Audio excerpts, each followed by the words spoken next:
Հրաշալի նախաձեռնությամբ է հանդես գալիս շարժումը, որ ընտրեմ ձեր տպավորությունները։ Տեսեք, մեզ ուղղակի մի հատ հարց է հետաքրքիր։ Ես որպես Հայաստանի Հանրապետության քաղաքացի, որպես նախկին զինվորական, ինձ մի հարց է ուզում։ Լավ, էլ ինչ պետք է լինի, որ մենք հասկանանք, որ ամեն ինչ գնում է ոչնչացման։ Արցախի հանձնումը, Հայաստանի տարածքներից սուվերեն, մեր ինքնիշխան տարածքներից մաս առ մաս հանձնումը, ադրբեջանական զորքի մեր հայտնվելն ու տեղակայվելը մեր ռազմավարական նշանակություն ունեցող բարձունքների վրա։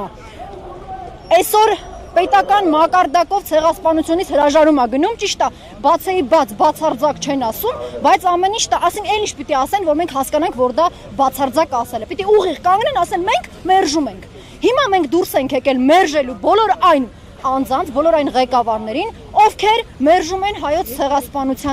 ցեղասպանությունը։ Մենք դուրս ենք եկել մերժելու բոլոր այն ղեկավարներին, ովքեր կասկածի տակ են դնում մեր պետականությունը։ Էսա, ես վերջապես մի հատ շատ կարևոր բան կա, ցանկացած ղեկավար,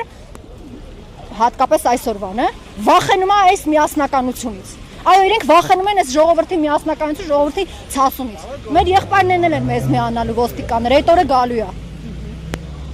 Այսօր միջադեպ է տեղի ունեցել ազգային ժողովում ընդդիմադիր կուսակցությունները նախագիծ էին իշխանական թևի հետ կապված ներկայացրել էին քննչական մարմին, այդտեղ միջադեպ տեղի ունեցավ, ձեր գնահատականը։ Այո, եթե չեմ սխալվում, ընդդիմադիր պարլամենտական ընդդիմադիր կուսակցությունները ներկայացրել էին, կարծեմ,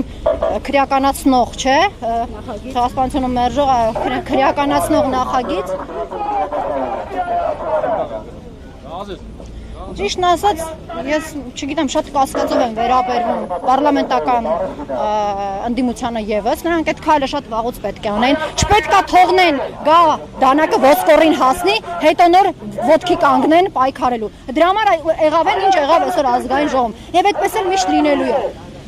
Համախմբում է պետք, ազգային ուժերի համախմբում, ինչպես ասում է մեր շարժման առաջնորդ գեներալ-մայոր Աշոտ Կարապետյանը, բոլոր ազգային ուժերի համախմբում, ժողովրդի ոտքի կանգնել։ Պայքարի մեկ կոչով պիտի ոտի կանգնեն Հայաստանը փրկել։ Մեկ թուրք չպիտի մտնի Հայաստան։ Всё, էսա։ Մենք չենք ուզում, որ թուրքը մտնի մեր երկիր։ Չի լինելու տենց բան։ Ես դրա համար չեմ տարիներ շարունակ ծառայել մեր սարեր ձորերում, չգիտեմ, անձրևա ջուր խմել, որ այսօր թուրքը քայլելով մտնի իմ երկիր։ Չի լինելու տենց բան։ Ես թույլ չեմ տալու։ Հայք Նյուզի հարգելի հետևորդներ, հիշեցնում զրուցում էինք համահայկական ճակատ շարժման անդամ Աննա Ղուկասյանի հետ։